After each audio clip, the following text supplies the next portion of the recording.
To the Ministry of Tourism for having organized this wonderful exchange of wonderful event, which has brought us all back together after the pandemic separated us. It is with great pleasure that I've been meeting my friends, old friends in the Ministries of Tourism and Culture, also the stakeholders, our business partners, friends and colleagues from other ministries and other state governments.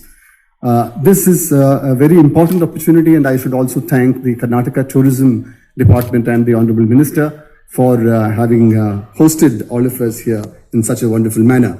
I think conferences like this have to be used to the maximum to share ideas, exchange views, resolve disputes, and also find out common ground for growth and development. I say this also as a representative of the private sector of the state of Kerala. Wherever I go, wherever we from Kerala Tourism go, we always say that we represent not merely the government, but also the sector, also the industry. 98% of the tourism investment in Kerala is by the private sector. So from the vast number of enterprises of Kerala, I bring greetings to this gathering.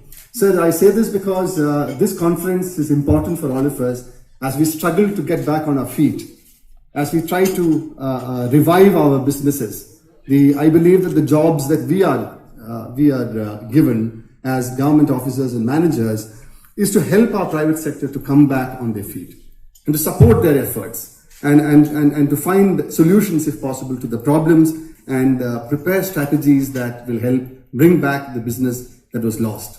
By any stretch of imagination, it will take us a couple of years.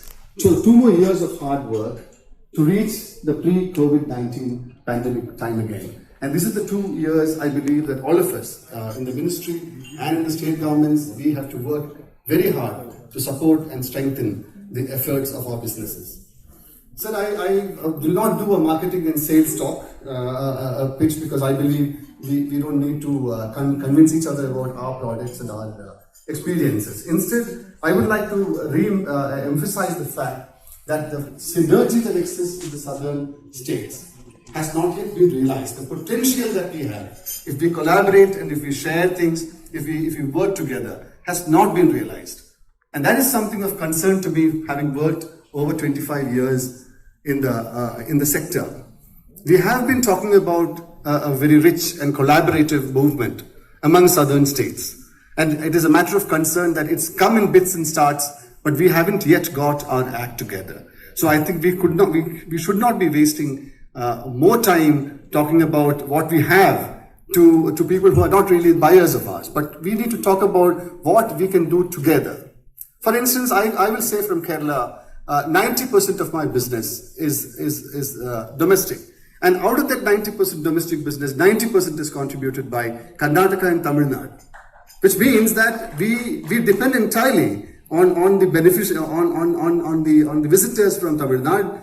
We depend on the visitors from Karnataka, and I can imagine that the industry of Tamil Nadu would say, well, we would like to have more business from Kerala. We would like to have more business from Karnataka. So how do you expand the pie? How do you make the pie bigger? I think we can play a very important role collaboratively in order to provide that fertile ground where businesses can grow.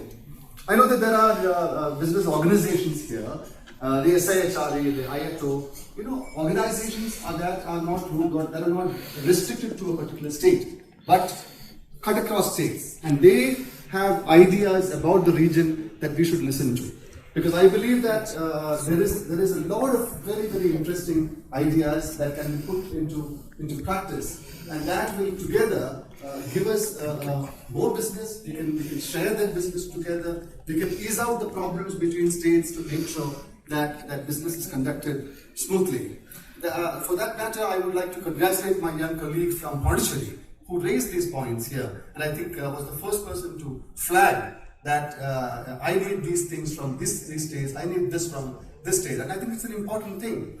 I would respectfully place this before the Honorable Minister and DG Saab here, that the outcome of this conference should be a working group of officers from the southern region with members of the industry, which can meet regularly and report to you, Honorable Sir, that we have been thinking about these we are submitting these proposals, and we would like the ministry also to support us. This is by no means asking the ministry to foot our expenses. I think all of us, our budgets are good enough to do things together. We can all chip in, but we need to find this grand vision. We need to cut this vision. We need to sort of break this vision down into activities, and we need to monitor and supervise these activities. So I leave that before this august body as to whether we can have a working group to take our discussions forward.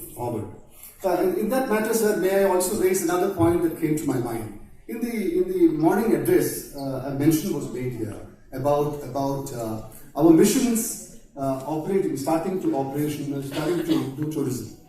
But I'm not sure whether that's a good thing, sir. With all respect, I would like to submit. Our tourism ministry, at a point of time, we had 25, 28 offices across the world, and we were known for our professionalism. And we used to support our industry. And that has come down to 8 now. We only have 8 offices. And now, the solution that is offered before us is that 20 people in Indian missions with absolutely no connect to tourism, with no background in tourism, no expertise in tourism, no connections with our industry. Now they are going to run tourism for us? Sir, with all respect, I would like to submit that we need to strengthen the ministry's activities and not give away the activities of our ministry to people who do not have that expertise. I'm respectfully placing this before this audience because these are things that we need to discuss. Sir, I would also like to submit that our star classification system is under tremendous stress because of the large backlog of hotels waiting to be classified. I think ministry and since we are all here, if any practical issues have to be discussed, I suggest that today evening or tomorrow morning we could discuss this together to make sure that, I think Tamil Nadu, my colleague Mr. Chandramohan also raised this point, we could sit down together and see how best we can solve this, because we need to give the industry the confidence that within a given time frame we will be able to address this backlog and clear this backlog. Sir, the last point I want to make relates to culture, because I think the DG Madam has, I would like to extend our appreciation to DG Madam for her dynamic leadership that has transformed the organization, which I love and respect so much. I think I would respectfully submit before the Minister, since culture is also his portfolio, sir. Our states need your help, not merely in terms of expertise, but also in terms of finances. Sir, in all southern states, I don't know whether I'm speaking out of line here, but we are custodians of hundreds of thousands of monuments and sites and remains. And our funding is pathetic, to say the least. Our state governments do not have the wherewithal to provide us with necessary resources. And for that matter, and for that reason, our heritage is eroding in front of our eyes. As the custodian of India's heritage and our legacy, I think it is the bounden duty of the Ministry of Culture and the ASI to create a scheme to help us to conserve our monuments, to maintain our monuments, and this is something which I think the ministry should flag at the highest level so that we have a scheme in our hands as quickly as possible. We also need you to train us, Madam DG. We would like you to organize programs that will train our young professionals in archaeology and in museology. So we look forward to more programs led by you, and we need your support for that.